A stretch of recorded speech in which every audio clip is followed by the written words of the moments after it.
Good morning, students. Today we will discuss about Bernoulli's theorem. देखिए Bernoulli's theorem क्या होता है, जब पाइप में से वाटर फ्लो करता है तो उसमें जब हम एरिया कम कर देते हैं, एरिया रिड्यूस कर देंगे तो क्या होगा, वाटर की वेलोसिटी बढ़ जाएगी, प्रेशर इंक्रीज करेगा। तो उसमें यूज करते हैं वेंचुरी मीटर, ऑरिफिक मीटर। तो ऑरिफिक की क्या, एरिया कम हो जाता है, वेलोसिटी बढ़ जाती है, ऐसी अनस्टडी फ्लो होता है तो उसमें बर्नौलीज थ्योरम का यूज करते हैं। तो मैं आज आपके लिए लेके आया हूँ बर्नौलीज थ्योरम की प्रॉब्लम्स न्यूमेरिकल, जो स्टूडेंट्स इसमें सबसे ज़्यादा प्रॉब्लम आती है न्यूमेरिकल सॉल्व करने में। तो देखिए सबसे पहले हम पढ़ेंगे क्वेश्चन, देखिए ध्यान से। Water is flowing through a pipe having diameter 300 mm and 200 mm at the bottom and upper and respectively.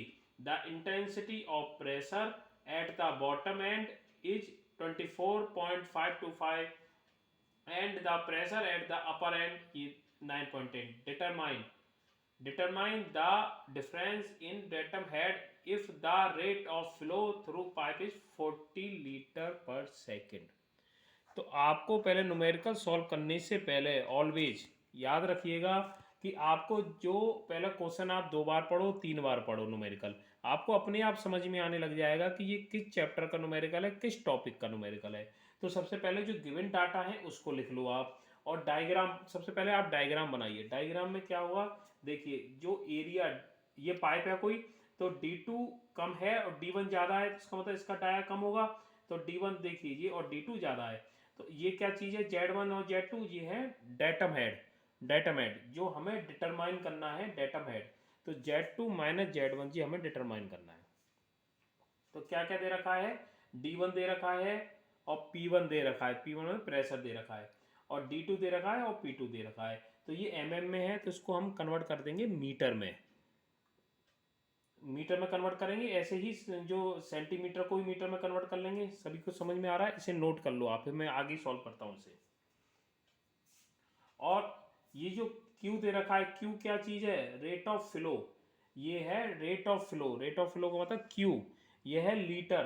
तो 1 लीटर इजकल टू क्या होता है, 1 litre equal to 10⁻³ metre cube per second. ये याद रखना, 1 litre equal to 10⁻³ metre cube per second होता है, always याद रखना सभी,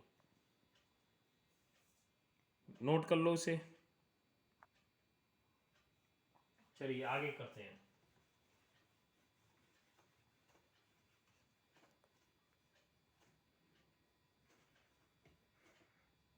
देखो अब हमें, आप क्वेश्चन में देखिए क्या क्वेश्चन में मैंने आपको बताया था कि आपको क्या करना है, डिटरमाइन करना है आपको डेटम हेड। तो डेटम हेड का मतलब Z2 माइनस Z1, ये आपको सॉल्व करना है, ठीक है। हमेशा ध्यान रखना, जो गिवन डाटा होते हैं उसको लिख लो, उसके बाद क्या डिटरमाइन करना है और क्या फॉर्मूला लगाना है, बस अपने आप न्यूमेरिकल सॉल्व होते चला जाएगा, कितना भी टिपिकल हो आराम से हो जाएगा। और बर्नौली जो इक्वेशन है, पहले तो हम सॉल्व करेंगे बर्नौलीज इक्वेशन। तो अप्लाइंग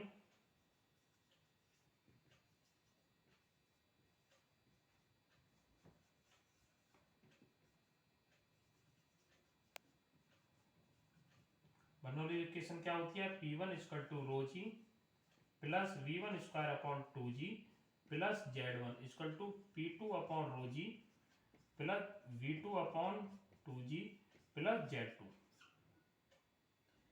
क्लियर है। P1 और P2 ये हमें दे रखा है, देखिए P1 और P2 दे रखा है, गिवन है। रो, रो क्या होता है, रो होता है डेंसिटी, डेंसिटी होती है वाटर की, वाटर की डेंसिटी ऑलवेज 1000 होती है, याद रखना। हर एक की फ्लूड, जितनी मैं फ्लूड की बात करूंगा, लिक्विड की बात करूंगा, सबकी डेंसिटी अलग अलग होती है। मरकरी की डेंसिटी अलग होती है, ऑयल की अलग होती है, वाटर की कितनी होगी, 1000 हो गई। V1, अब हमें क्या करना है, V1 फाइंड आउट करना है और V2 निकालना है, और Z1 और Z2 तो हमें निकालना ही है। हमारे पास P1 और P2 है, और G की वैल्यू तो आपको पता ही 9.8 होती है, ठीक है। तो ये किससे निकलेगा, ये वो निकलेगा इससे, A1 B1 equal to A2 B2, ये होती है कंटिन्यूटी इक्वेशन। ये फ्लूइड में आपको याद करनी पड़ेगी, कंटिन्यूटी इक्वेशन होती है, इससे ये V1 निकलेंगे। तो Q इक्वल टू क्या हो जाएगा, A1 V1 सॉल्व कर लो पहले, तो इससे क्या आ जाएगा, V1 आ जाएगा, सॉल्व करिए। और Q ले लेंगे, फिर A2 V2, इससे क्या आ जाएगा, इससे V2 आ जाएगा। सॉल्व करिए, कितना आ रहा है आंसर आपका, बताइए फटाफट।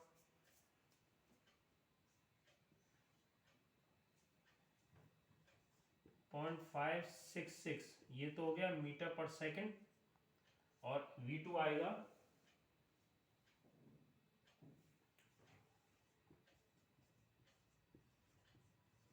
करिए सॉल्व, आ रहा है सभी का।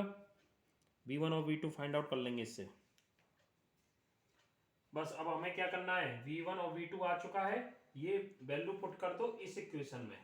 इस इक्वेशन में P1 और P2 आप उससे कर लो, रो आपके पास 1000 है ही है, और G 9.8 रखिए, और सॉल्व, लास्ट में आंसर आएगा Z2 minus Z1 equal to,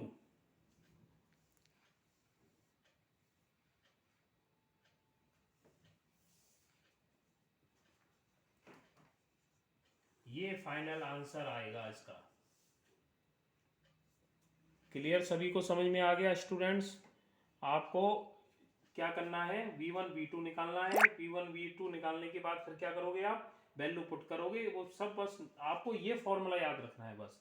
और ये तो आपको कंटिन्यूटी इक्वेशन आता ही है, सॉल्व करके लास्ट में ये आंसर आएगा, फाइनल आंसर ही आएगा। स्टूडेंट समझ में आ गया सभी को? तो मेरी वीडियो अच्छी लगी हो तो प्लीज़ लाइक करिएगा, शेयर करिएगा, मैं जिससे न्यूमेरिकल और अच्छे अच्छे लेके आऊँगा आपके लिए। अभी मैं सभी जो टेक्निकल सब्जेक्ट हैं टॉपिक में धीरे धीरे न्यूमेरिकल धीरे धीरे लेके आ रहा हूँ, और अच्छे न्यूमेरिकल लेके आऊँगा आपके लिए। प्लीज़ शेयर करिएगा, सब्सक्राइब करिएगा मेरे चैनल को। Okay student, thank you.